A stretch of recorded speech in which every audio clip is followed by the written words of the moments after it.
Hello everyone.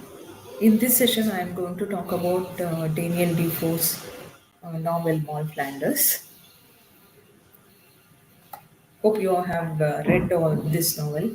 And if you are familiar with this novel, it is very easy for you to understand what I am teaching today.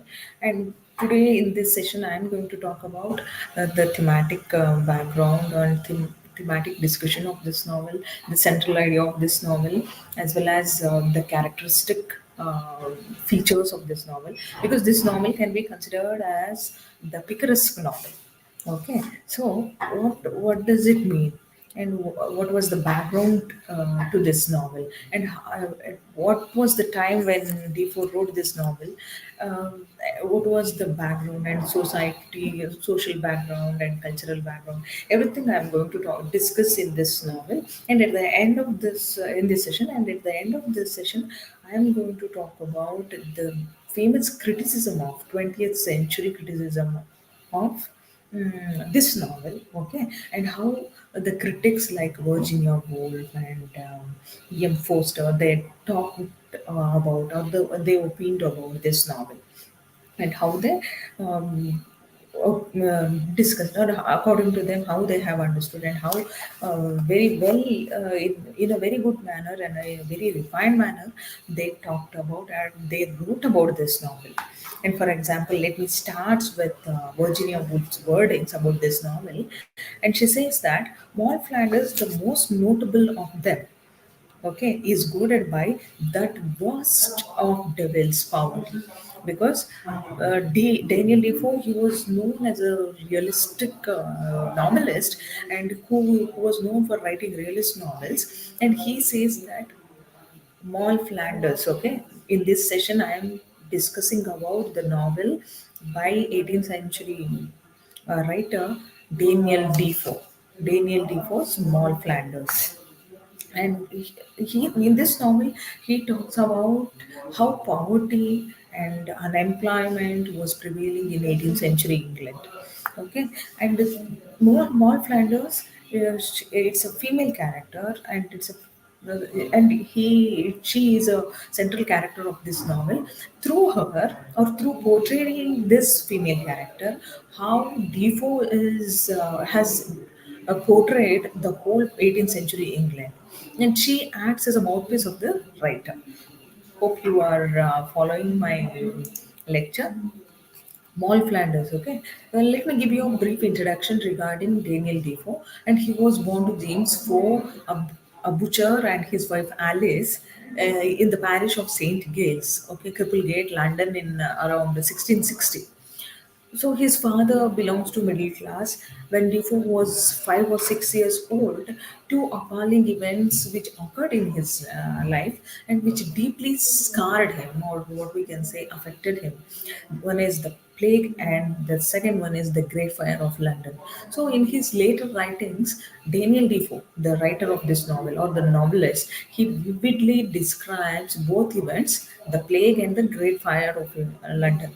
You have to browse it, and you should know these important incident in the history of England. Got it? So he describes in his later novel the aftermath or after effects of these events on the lives of 18th century people. Okay, so he presents a particularly unforgettable picture of both the events in his Journal of the Plague Year, which was published in 1722.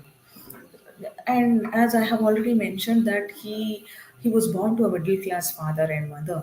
Because his father was a dissenter, Daniel was denied the privilege of attending either Oxford or Cambridge, because it's a somehow sometimes the dreams become dreams only, and it cannot become real.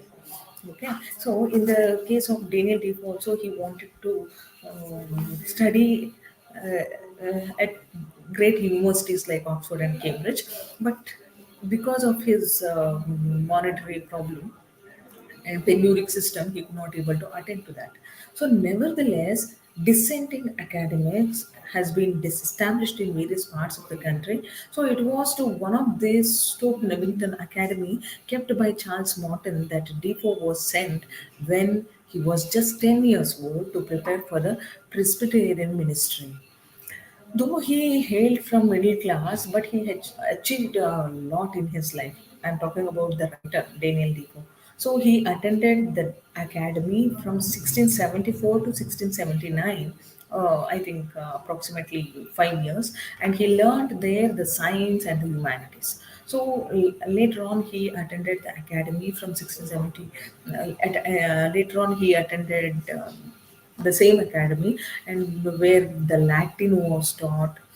Sorry, it was not taught, an omission which Daniel he regretted all his life, for he felt every learned man should have a command of that language. Which language? Latin language. And Morton lectured in English and required his boys to write in their native language, whereas Daniel Defoe wanted to learn Latin language. So it was under Mr. Morton's tautology, which means Mr. Martin tutored him, that Daniel learned to write in the clear colloquial style he is known for. That's what I told you. Daniel Defoe is considered as a realistic writer. Okay, one who wrote the realistic fictions. And we could when we go through his life story and his career, we can see that he can be considered as a multifaceted personality, because he was into business for some time, and later he became a pamphleteer. And in 1683 he published his first political pamphlet. And 1 year later on, in around January 1684, he married Mary Tuffley, and who brought him a dowry of that time only around 3,700 pounds. So the couple had 7 children during their 47 years of married life. This is about his life, personal life. So later in 1685, Defoe became involved in the Duke of Monmouth's fight to take throne of England from his uncle James Stuart. And James, a Catholic, not only opposed religious freedom for Protestants, but he tried to establish the precept of a divine right of kings over his fellow Roman Catholics. So between 1687 and 88, several tracts of protest against the king are attributed to Defoe. And shortly thereafter, Defoe spent some time traveling on the continent, where he won the favor of William of Orange, who subsequently invaded England in 1688 and forced James Stuart into exile in France. And he held several minor offices under William and served as his confidant and advisor, like personal assistant and or personal advisor, we can say. So most of the 36 books and tracts he published during William's reign supported the king's policies. So later, after approaching all so many career, but he had to face some penury condition in his life, because he had to face some financial crunch.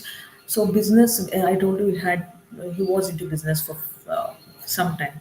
So business then became Defoe's main interest, and in January 1688 he was admitted as a ivory man of the city of London. Then he became a merchant and was beginning to prosper, but unfortunately, when it was broke out with France in 1692, and trade was severely affected his life.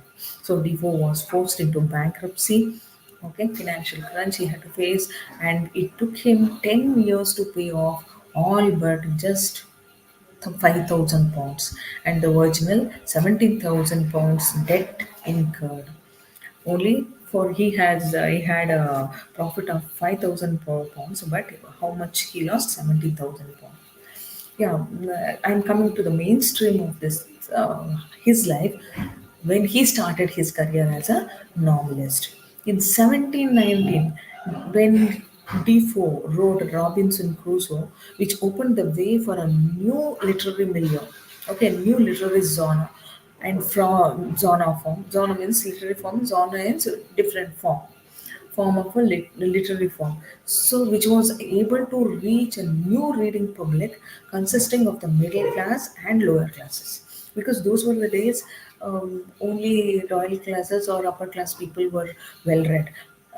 The books or novels or plays which were published and enacted. Only learned class or upper class people, they used to go and witness it. But Defoe had started, and he written, and when he got published his first book, Robinson Crusoe, in 1719. This book was not only meant for the upper class or learned class, but even the middle class and lower class people, they could enjoy his book. So the novel was supposedly based on the adventures of Alexander Selkirk, whom Defoe had met personally. So after the success of this novel, Robinson Crusoe, came other narratives, among them Captain Singleton, which was published in 1720, and Moll Flanders, which I am going to discuss in this session later on, which was published in 1722. Then Colonel Jack, which was again in 1722 he published. Then Memoirs of a Cavalier in 1724, and Roxana in 1724. So meanwhile, Defoe continued his writings about pamphlets and news articles, while also engaging himself in numerous business activities or business ventures. And he continued to write till 1728. During the same year, he was harassed by Mary Brooke for a debt that he had long since thought settled. To escape this harassment, and what he does, and he had to face that bankruptcy, so loss of property and fortune. He took lodging in a rooming house in Rockmakers Alley, okay, where he died at the age of 70 on April 1731. So this is all about his personal life and his career, okay, and how he what made him to become a novelist. And let me tell you how he emerged as a realistic, what we can say, a novelist, and what was the reason behind the emergence of realistic fiction in the history of English literature. So Defoe name is strongly associated with the rise of the novel form, as I have already told you that. And he started the new form or new literary form. What is that? The realistic novel. So the narrative types that flourished before Defoe's time were mostly romances, love stories, and which works that stressed chivalry's ideals of courage or loyalty, and so on. So many other thematic themes. Those were the earlier novels it used to deal with. And the earlier novels, they used to more they dealt about the romance, love stories, and because of and meanwhile along with that loyalty, courage, and through supernatural and courtly adventures. These were the main ideas or central conflict or central arguments of the earlier novels before Defoe emerged as a writer. So whereas Defoe, he doesn't want to continue the same legacy of his predecessor, but he wanted to invent his own writing style, that is the realistic, and he wanted his novels to be realistic, and he doesn't want to paint it with a color of lies. So what he does, he thought, according to him, a new society was emerging. So it is time to start a new form of novel. So especially that middle class was emerging, and many scientific discoveries, because so far, there were just two classes, upper class and lower class. But which was the class he was talking about? The middle class. So he thought that middle class is emerging, so this is the time for me to introduce a new form, new class of new type of writing. So a language is different from the one employed in romance, right? Because to we can't use the same language for the romance and even for the tragedies. What one is using it for realistic fiction. So he had to change the novel, and he had to change his style of writing, because it was being increasingly used in the exploration of physical, commercial, and literacy world, as well as a literary words. So this was also the period which saw the rise of journalism. Okay, please, you have to um, keep in your mind on which context, and at the same time in which on which time and in which society Defoe was writing the novel. So the women of this new middle class enjoyed a greater leisure. This was the atmosphere at the time of emergence of the modern novel or the modern fiction. The novel as a form that Defoe inaugurated or he started is described by the great critic Arnold Kettle like this. And let me quote his words. A realistic prose fiction, complete in itself and of a certain length.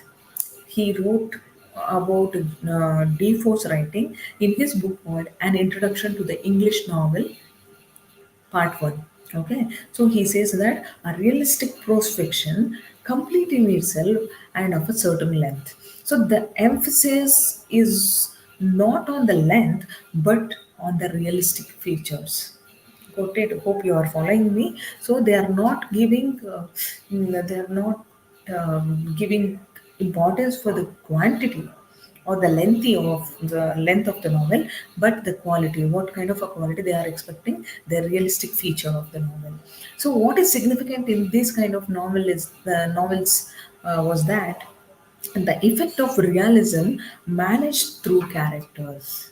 The character should be realistic, and the incident should be realistic, and even the writings. Okay, so this is the novel which has the effect of realism managed through its characters that represent their social class.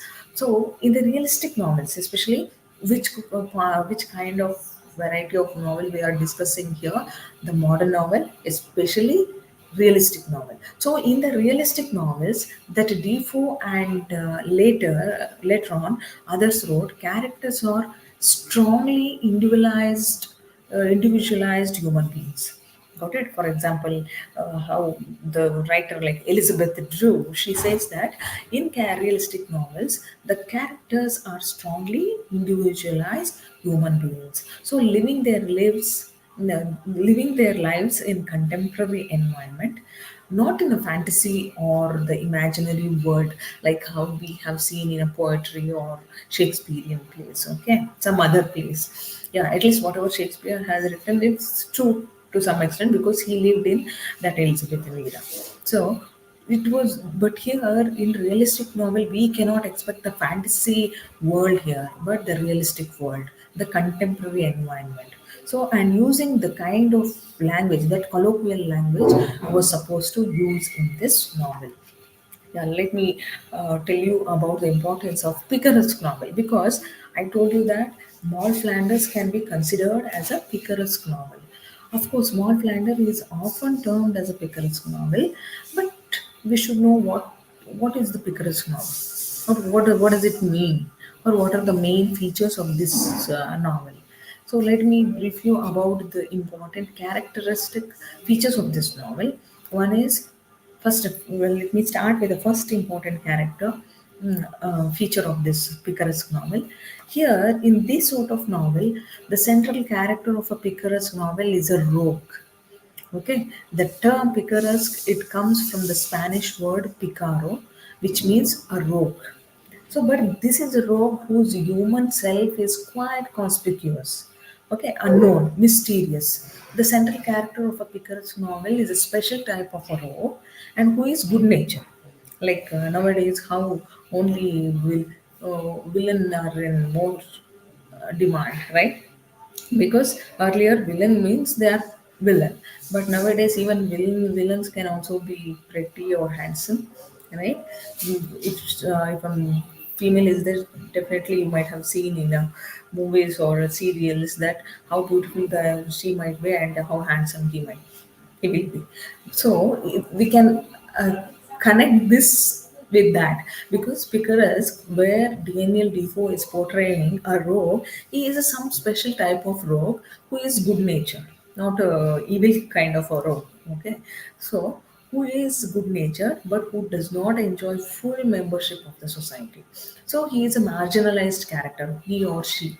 A thief sometimes they cannot enjoy the full membership of the society because of their birth or background or whatever. Like sometimes these rogues, the central characters may be a thief, a prostitute, or a monk, or a child, or a slave. So any one of these could be the central character of a Picaresque novel.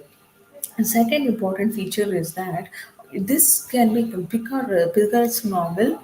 This can be considered as a novel of the road, which means that it is a special type of a Picaresque novel where Picaros, the rogues, are the central character. They never stick on to one particular place, but instead they move on to some other places from one place to another. So the action in the Picaresque novel is therefore not limited to one place. So the adventures and wanderings of the Picaro or the central character will also allow him or her to travel uh, across the land and to meet n number of people in their life, and even they can also be found in various section of the society, like doctors or workers, actors, priests, or advocates, like that.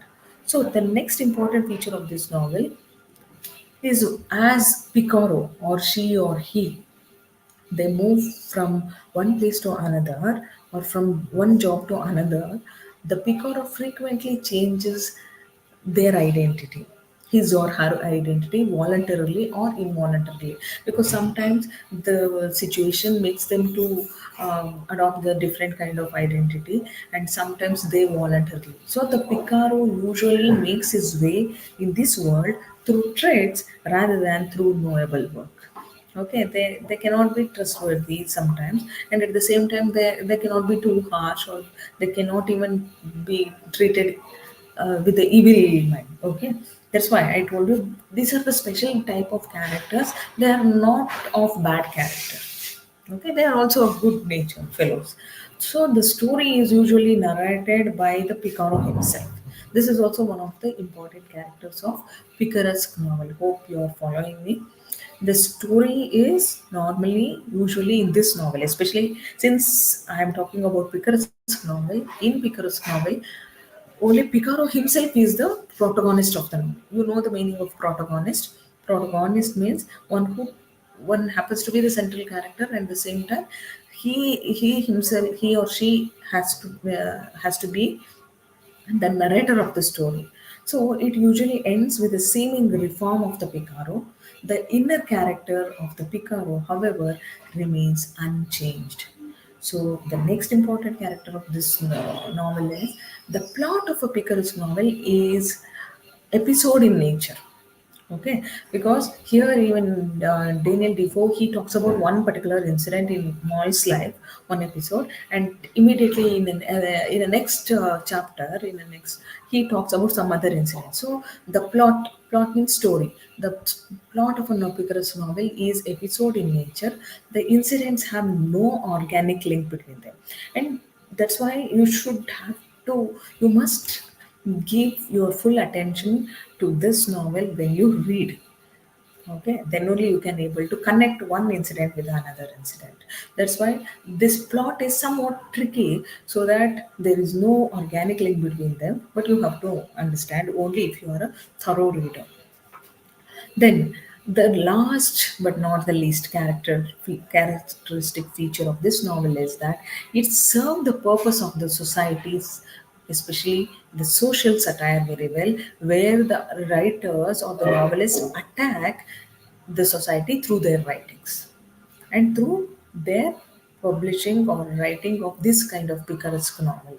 The Picaro, on his journey, he meets all sorts of characters, like I told you, sometimes doctors, nurse, lawyers, police, thieves, okay, bankers, and so many other things, landowners, like that. So, but he is himself without a definite social identity.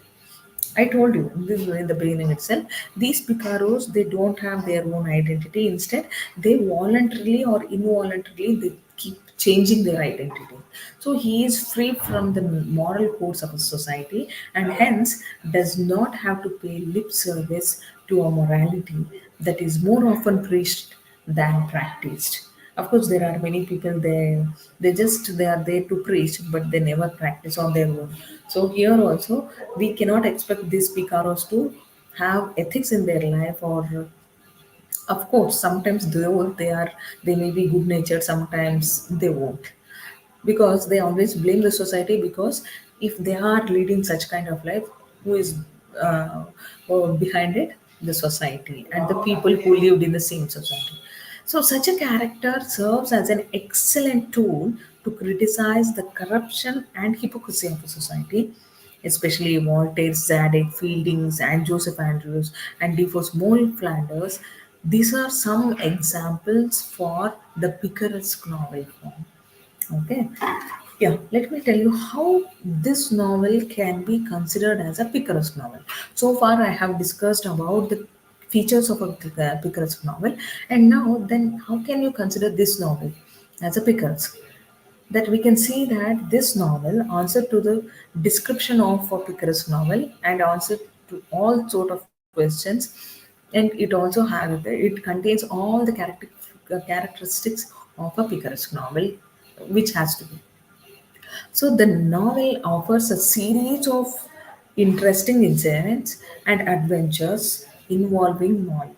Okay, and especially this novel, is episodic in manner, and there is no organic link between them, because Moll marries many times and she becomes a thief and she has affair with many men, and in each of these roles she struggles for her identity, because she happens to be, I told you, the central characters have to be, they don't have identity and they are treated as the second rated citizens.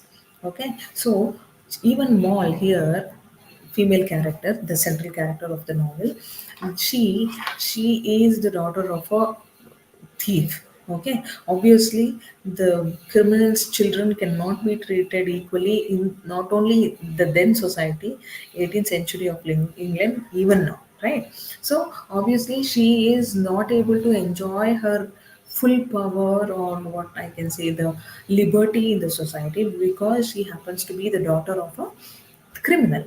So how can we expect her to lead a normal life like others? So she does so many things, and she has to wear so many masks, like beggars, old mans and widows, right? And prostitutes. She had to um, hug a life of prostitute for 8 long years for her belly's sake, because she says this poverty. I told you just now, I have read the comment or criticism made by Virginia Woolf, where she says, I told you, this novel, the most notable of them is goaded by that worst of devil's poverty, because of that poverty, which had spread rampantly in the 18th century England, where Daniel depicts in his novel. He tells us that because of this poverty, which led many people, many good people, to approach the wrong ways. And even Maud Flanders does the same. So this is how, at the end of the novel, what we can able to see that how she constantly travels from place to place to search for her identity and to settle down somewhere, but still unable to settle down in her life. Only at the end of the novel and at the end of her life, she settles down and pretends to lead a good, satisfactory life. But it is very important for us to consider the criticism of 17th century English society that a Defoe offers through this character, Moll. Okay, and if I want to give you the summary in brief about this small Flanders, this I told you that this can be considered as a picaresque novel by Daniel Defoe, which was published in 1722. So the novel recounts the adventures of a lusty and strong-willed woman who is compelled from earliest childhood to make her own way in the 17th century England. Hope you are following me. This novel is a picaresque novel by Daniel Defoe, which was published in 1722, and which this is a novel which accounts the life and which also narrates the adventurous life of a lusty and strong-willed woman, because she has to lead this kind of life, because this was gifted from her mother, because her mother happened to be a criminal, and which also portray the 17th century England. So the plot is summed up in the novel's full title, like The Fortunes and Misfortunes of famous Mall Flanders, etc. Okay, so who was born in Newgate prison, and during a life of continued variety for three score years means 30 years, three score years besides her childhood. She was 12-year old, five times a wife, because in this novel, in her life, she has to marry five times for her survival sake. Okay, and then 12-year a thief, and 8-year a transported felon in Virginia, and at last she grew rich, and she lived honest and died as a penitent. This is written from her own memorandum. So this is how we can simplify the novel in our own terms. And if you have any doubts, you can drop me a message in a chat box. So, and you may get questions like, bring out the significance of the title of the novel. Okay. Yeah, significance of the title. Sometimes in your examination, you may get questions like significance of the title of the novel, or can you consider this novel as a realistic fiction, or you may get questions like, consider Maud Flanders as a picaresque novel. Okay, so when, especially when you are about to read, or when you start your reading this novel, you should keep in your mind, you have to analyze the characters, and you have to read between the lines. You maybe you know the meaning between your term of read between the lines, which means if you by sometimes by one reading you cannot understand any novel for that sake, any text, and you have to go for the second reading, and you have to understand the hidden meaning of a sentence. So you should note very well the full title of the novel, The Fortunes and Misfortunes of the Mall Flanders, as I have already told you, and who was born in Newgate. And during a life of continued variety besides her childhood, I told you she had to live a life of a whore for a 12 years, and five times a wife, and 12 years a thief, and 8 years a transported felon in Virginia. And at last she grew rich and lived honest and died as a penitent. Penitent, one who regret for what they have done. So the title speaks, it tells us about the scandalous life of Maud Flanders as a wife, as a whore, as a thief, and so many things, varieties of life she had lived. So this the title itself tells us the story of novel, and it serves as a key to the whole novel. The progress of the character Maul's life is summed up by the title is not from immortality to morality, it is from immorality to affluence. And at last, Maul grew rich. The balance is between immoral life and wealth, because those were the days, even now, right? For that sake, money is important, and how you make money is not at all important, because we are living in a money minded world, and many people are greedy, selfish, like that. Only we think that only in this world and in this century we are facing all these problems, but exactly no. Daniel Defoe had portrayed this novel where Maud Flanders had to face all these difficulties in then century itself. We are talking about 18th century, because he says that, of course, growing rich and living rich or dying rich is not a problem, but you have how you balance your life between immoral life and wealth. This is important. And the way how you earn money, and the way what you choose to make money or make your life, that also important. So the title must be compel us not just to regard this novel as a study of the character of Maul, but to pursue a question of conduct, behavior, and attitude, and ethics or ideology.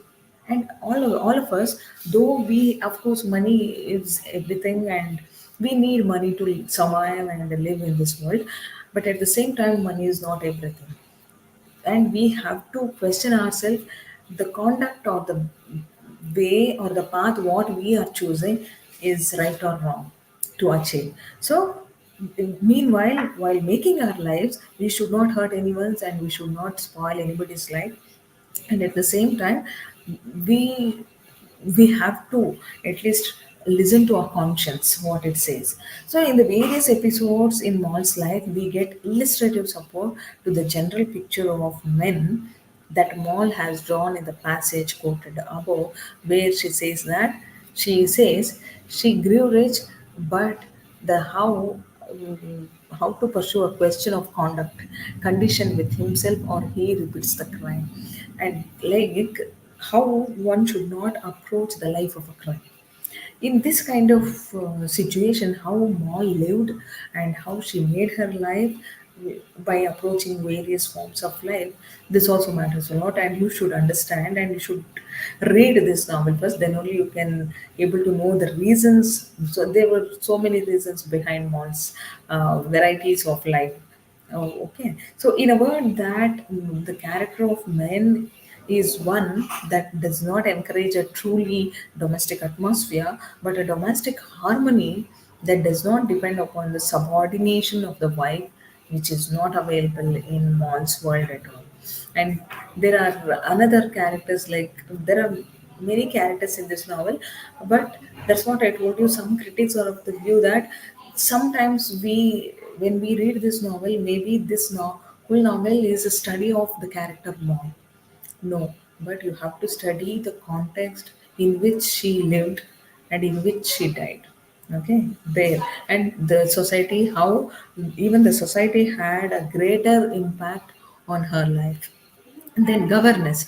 Between the episodes dealing with the Lancashire man and the bank clerk, she also the governess Maul's friend. Okay, she also plays a vital role in her life, and we get introduced to this character between the episodes dealing with her Lancashire man and the bank clerks.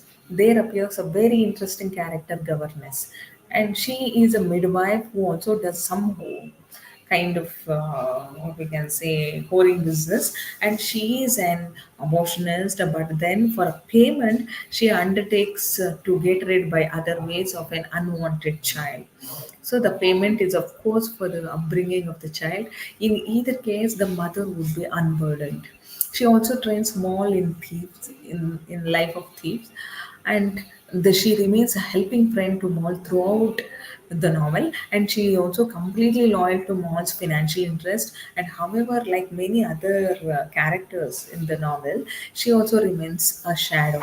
And details regarding this character and her inner life is not available in the novel because Daniel Defoe has portrayed Maul's character in such a way that throughout the novel and every chapter, every page contains some details about novel, about a mall. So, but this is true of many other character in Mall Flanders. And then let us analyze. I told you that about I briefed you about her personal life. Then what made her to approach the life of crime? Okay, let me tell you or in brief about her life. I'll sum up some important things because you should know the plot of the story. Then only you can able to understand what I am teaching here. So at the age of 48, when Maul realizes that she cannot lead her life as a celebrity because Maul was very beautiful, very attractive. So maybe because of her charm, grace, and beauty, and men were attracted towards her. So at the age of 48, when she becomes 48, she realizes that she cannot be a wife to someone else because she is already aged. So at that time, she begins her career as a thief, as a criminal. So this is a critical time in her life, and at this phase, especially in this phase of her life, she had to do the things which were against her conscience, and she had to cultivate the relationship between her and her readers, which gets more interesting about the second half of her life. The first half of her life, she had led a life of a orphan child, okay, then what I can say, the motherless daughter. Then she becomes wives, and she had to lead a life of a prostitute of around 12 years, and she was a mother of, I think, eight. She was a mother of eight children. But when she reached, when her last husband, fifth husband, died, she had no other alternatives, but she had to become a thief. So this is the second half of her life I'm discussing here, because when she becomes a thief, the curiosity in among readers, it grows further. Okay, she becomes bolder in her narration, and even instead of only seeking the sympathy, indirectly she challenges the reader whether he would be morally invulnerable when placed in her position. And she goes on defending her act whenever the reader felt that what is she doing is wrong, and whenever we feel that this is not the good way she had to approach, and then she realizes, and she always comes up with a defense. And just I would like to quote some few lines from the text, that where she says, let none read this part without seriously reflecting on the circumstance of a desolate state, and how they would grapple with want of friends and want of bread. See, want of friends and want of bread, which means that though you were, when you are completely, especially hunger and poverty, these are the two things which make us to do any crime in our life. So she is saying that when you need a companions in your life, and when you are really want of bread, food, which make you to definitely commit so many crimes in your life. So it will certainly make them think not of sparing what they have only, and but of looking up to heaven for support. Looking up to heaven for support means by apologizing with God that please forgive us. She or he had to commit so many mistakes in her life for their food's sake or for their bread's sake. And of the wise man's prayer, give me not poverty, lest I steal. This is her famous dialogue in this novel, where she says that she tells us that it will certainly, the poverty and hunger which make people to think not of sparing anything what they have only, and just they have a choice to look up to heaven for support, to seek the support of a god, and of the wise man's prayers that give me not poverty, which means please don't make me a poor man, or please don't give me poverty lest I steal. Because if you give me poverty, I have to steal. So better you don't give me poverty, so that I cannot steal. So this is, you should remember the famous dialogue of Moll in the novel. And again, she also says that let them remember a time of distress is a time of dreadful temptation. See, she says that time of distress is a time of dreadful temptation, and all the strength to resist is taken away. When you're really distressed, and when you're really in a very bad condition, and that is the time of dreadful temptation to achieve or to get what what is not yours. Okay, so this challenge is made by Moll just before she commits the first theft. The usual narrative tricks that Moll employ to gain the reader's sympathy till the end, till the readers are all to be recognized, even in this episode, where she says that the first thing that tries to impress the reader with is that the theft was not at all premeditated. Okay, it was not pre-planned, she says. And she says it was the first theft where she committed. She narrates like this: it was one evening when, being brought, I may say, to the last gasp, I think I may truly say I was distracted and raving, when prompted by I know not what spirit, and as it were, doing it did not know what or why, I dressed me and went out. I had no manner of design in my head.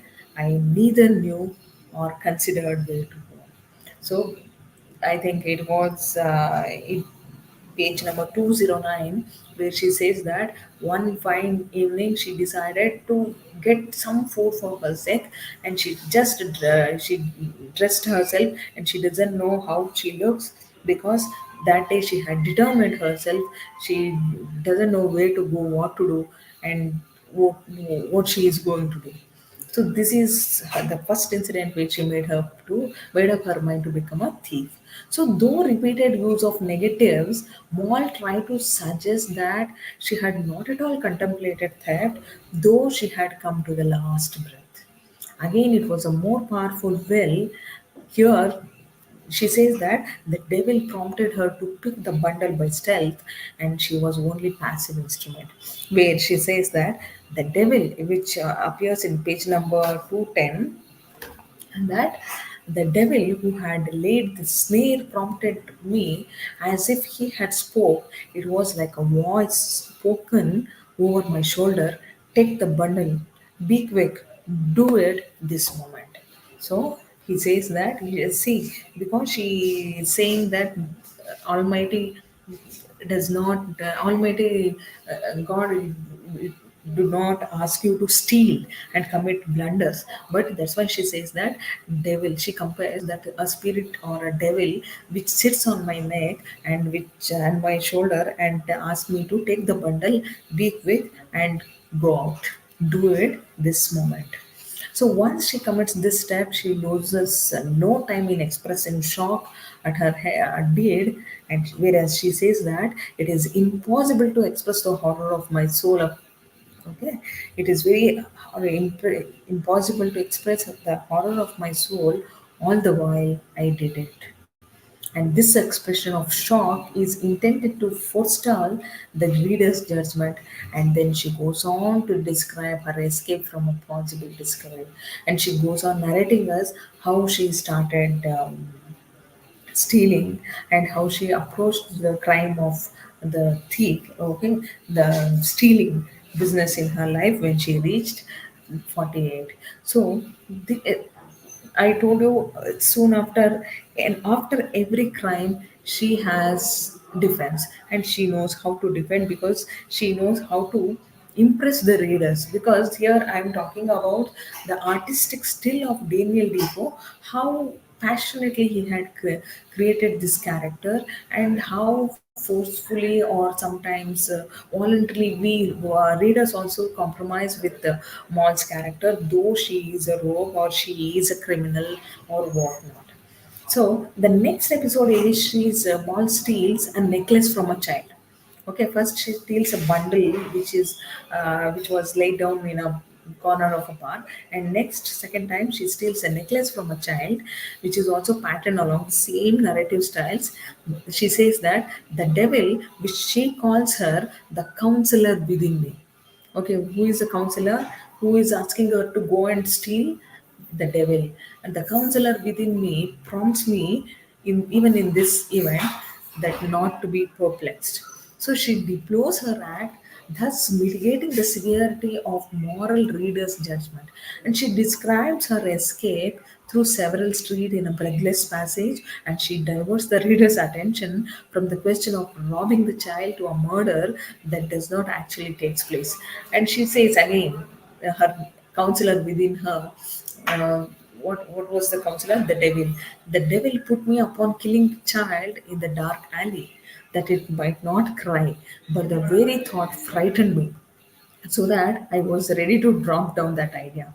So the famous the critics John Stars, he, in his words, he explains this act of crime like shunning a greater hypothetical crime. Moll observes the lesser actual one. You need to pay attention to this second robbery because Daniel Defoe's he cites in his life in his preface to support his claim that every part of the book has a moral to convey. And in this case, Defoe claims that her robbing a little child dressed fine by vanity of the mother to go to the dancing school is a good memento. Okay, it's a good memento to such people who are very careless and who just let their children to come on their own way. So remember the earlier discussion we had about the relation between the moral and the fable. Okay, and we should ask ourselves whether Defoe claim for a moral message is consistent with the episode narrated. So Maul's claim coincides with the writer's dialogue or opinion, where he says that I only thought I had given the parents. She says after stealing a necklace from their child, she says she how look how she defends her act of crime. I only thought I had given the parents a just reproof for their negligence in leaving the poor lamb to come home by itself. So, and it would teach them to take more care another time.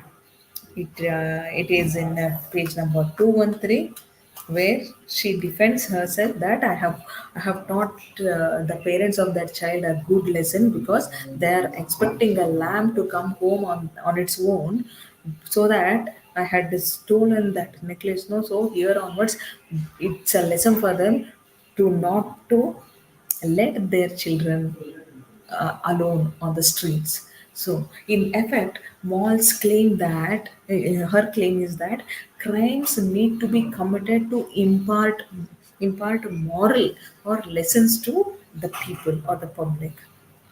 So this is all very important, how she defends and how her what career as a thief started, and why, and how she defends after each and every crime of stealing.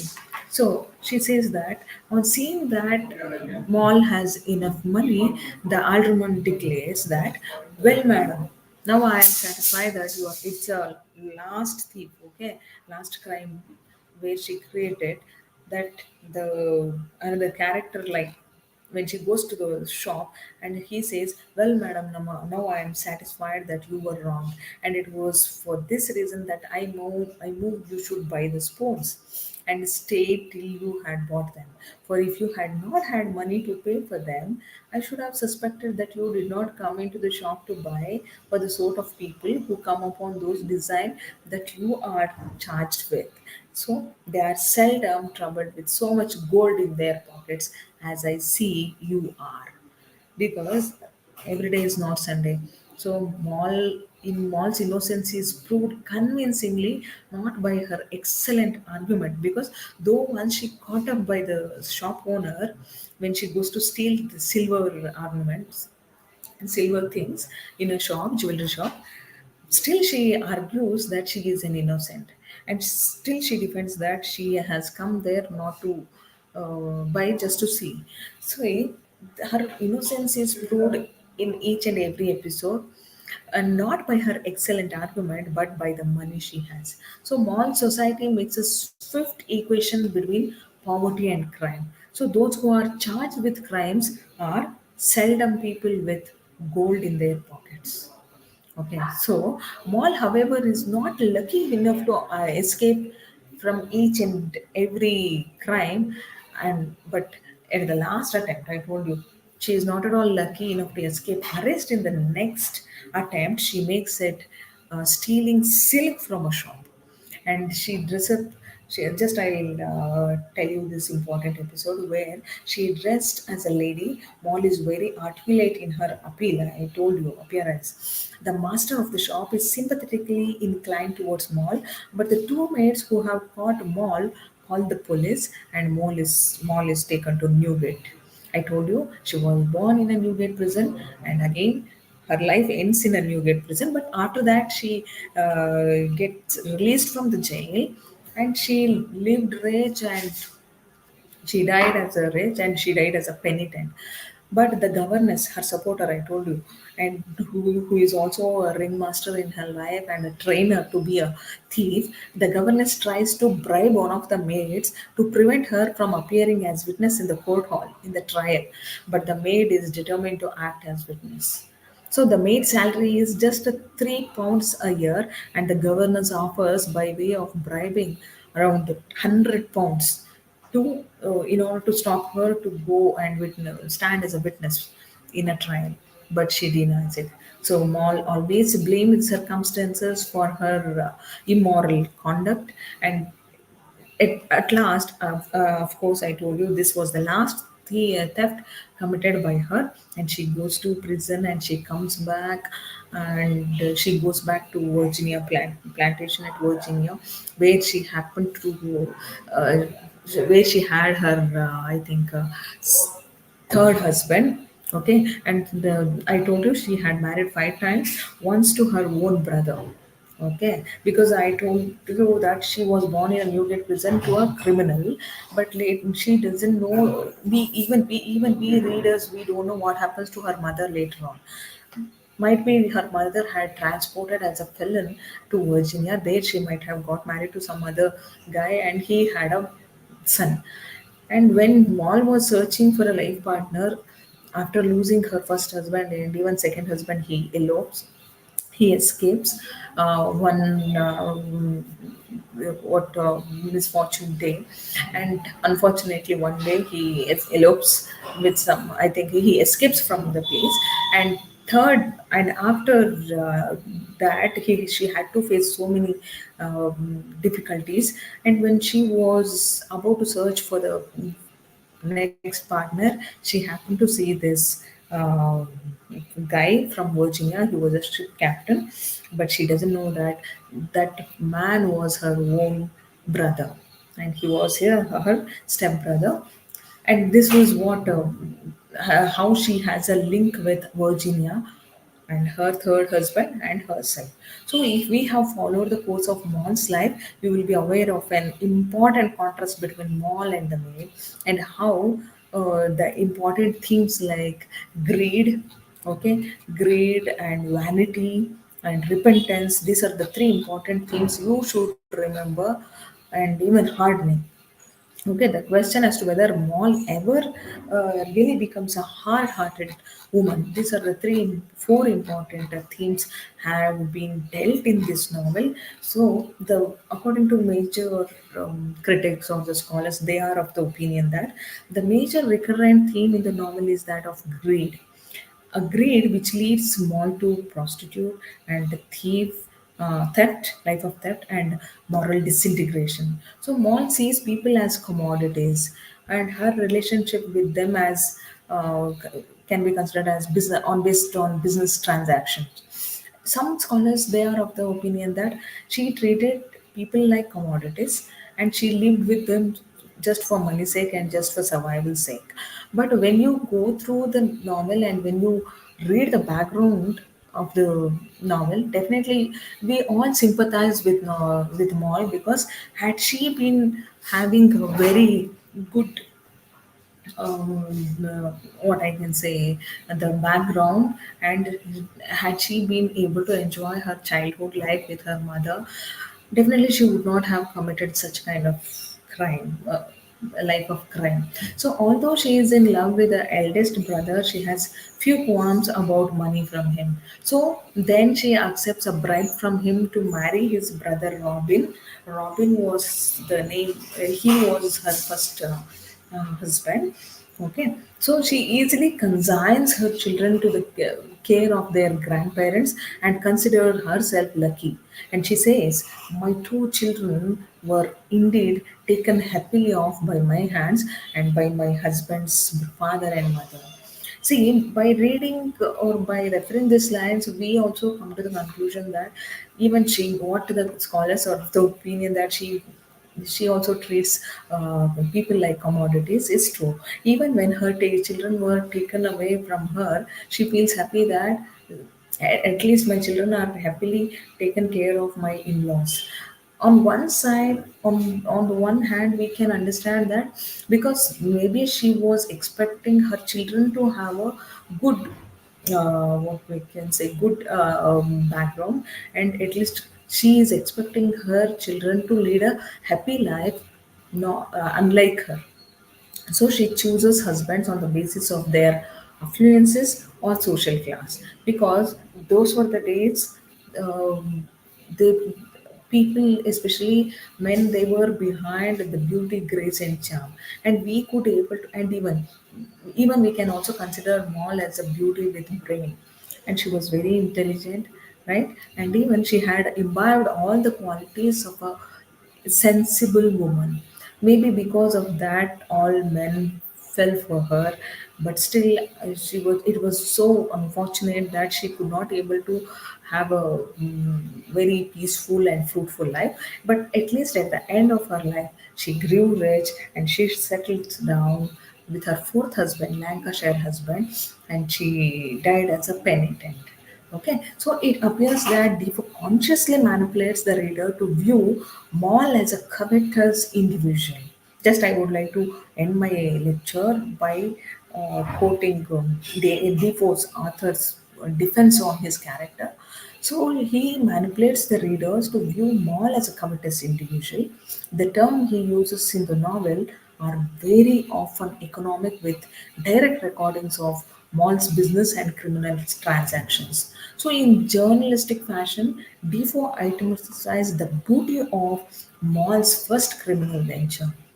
I found there was a sort of childbed linen in it.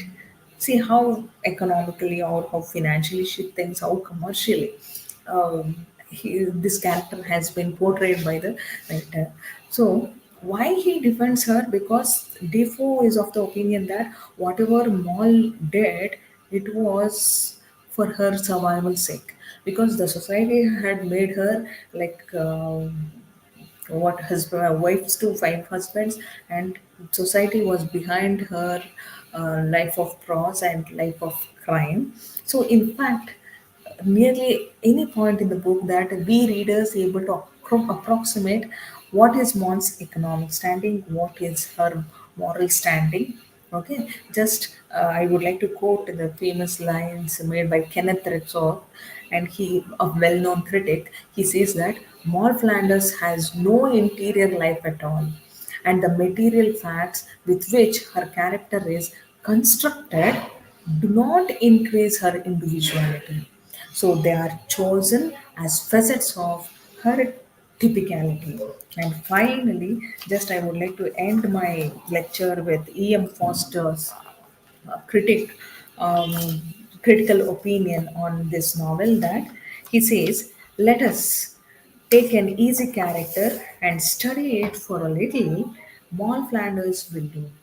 She fills the book that bears her name, or rather stands alone on it, and like a tree in a park, so that we can see her from every aspect and are not bothered by rival growths. And further, he says that what interested Defoe was the heroine, and the form of his book proceeds naturally out of her character. And how just are her reflection when she robs her of her gold necklace, the little girl returning from the dancing class. So finally, she says that the what interesting is that the creativity of Daniel Defoe, how he had portrayed this character. Thank you. That's all for today. And if you have any doubts, you can ask me. Yeah. I'm going to end my session. Hope you have understood what I have taught you so far. Thank you.